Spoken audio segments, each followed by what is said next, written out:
ഇനിയുള്ള 2 മാസം എന്നാ ചെയ്യും? പപ്പ, ഇത്തവണ ഞങ്ങൾ വെക്കേഷൻ എങ്ങോട്ടാ പോകണ്ടേ? പപ്പ തന്നെ പറ. എത്രമാത്രം ദൂരേക്ക് പോകാവോ അത്രേ അകലേക്ക് പൊയ്ക്കോ. എടി, നിന്റെ അനിയത്തിയുടെ വീട്ടിൽ പൊയ്ക്കോളാം പിള്ളേരോട് പറ. അവിടെ കെട്ടിയോ പാപ്പച്ചനാണെ ഒരു ജിംനാസ്റ്റിക് ആണല്ലോ. പിള്ളേരൊന്ന് ഒതുങ്ങിക്കോളും. ഇനി അവരുടെ വിരോധം കൂടി കിട്ടണമല്ലോ കർത്താവേ.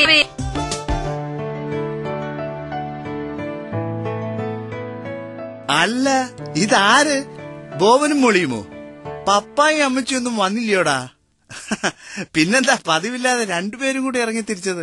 അങ്കിളിനെ ആന്റിയും കണ്ടിട്ട് ഒത്തിരി നാളായില്ലേ, ഒന്ന് കണ്ടിട്ട് പോവാന്ന് കരുതിയാ. നല്ല കുട്ടികൾ, അവർക്കെങ്കിലും അത് തോന്നിയല്ലോ. വാ മക്കളെ, വല്ലതും കഴിച്ചിട്ടിരിക്കാം.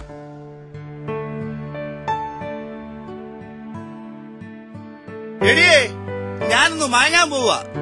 ഒരാഴ്ച നൈറ്റ് ഡ്യൂട്ടി അല്ലായിരുന്നു. ഇടയ്ക്കൊന്നും എന്നെ ശല്യപ്പെടുത്തേക്കരുത്. നോക്കടി സ്റ്റീരിയോ.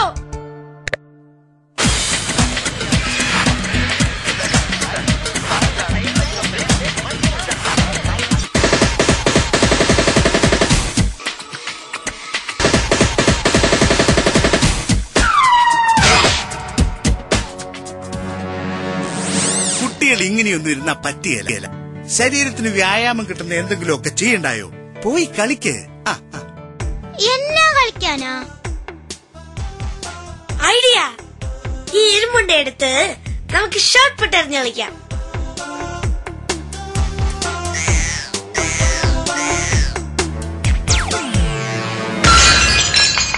അയ്യോ, എന്നതാ അവിടെ പൊട്ടിയത്?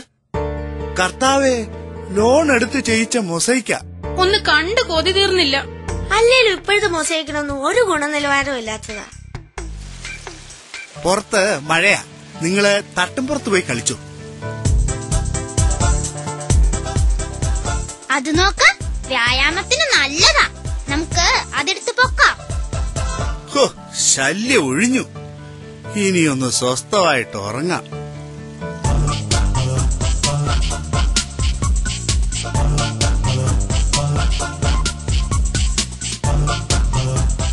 ഇനി ഇതേ കുറച്ച് വെയിറ്റ് കൂടെ വെച്ച് പൊക്കാം. അയ്യോ, ഒരു എലി എന്റെ കാലിന്റെ അടിയില്. അയ്യോ, എലി എന്റെ ദേഹത്ത് കയറി.